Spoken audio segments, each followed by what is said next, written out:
न दर्दी रखे समाते भी वो जान देता है, नियतें भी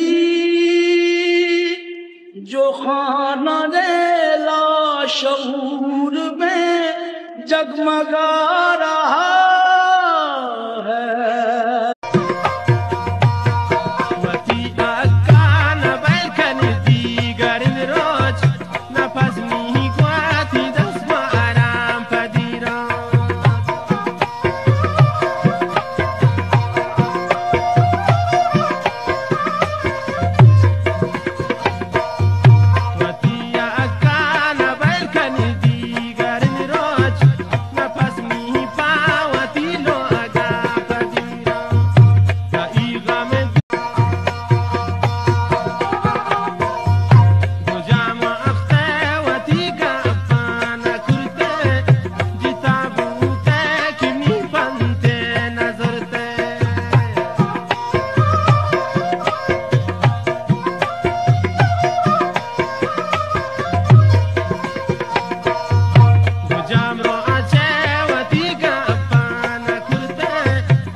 و پروردگارت حکم کرده است تا هیچ چیزی را جز او پرستش نکنید و به پدر و مادرتان نیکی کنید و چنانچه هر کدامشان در سن پیری نزد تو باشند آنها را میازار و صدایت را بر روی آنان بلند مکن و همواره به بهترین شیوه با آنان سخن بگو.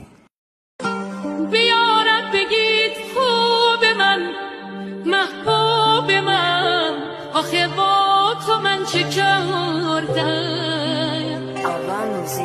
بیارم بگید پیچ ازم دل واپسم، بیام دور تو بگم. بخشیدن مداح بازداشت شده به دلیل توهین به مسجد مکی و شیخ الاسلام توسط مولانا عبدالحمید و واکنش مردم به بزرگ منشی مولانا عبدالحمید.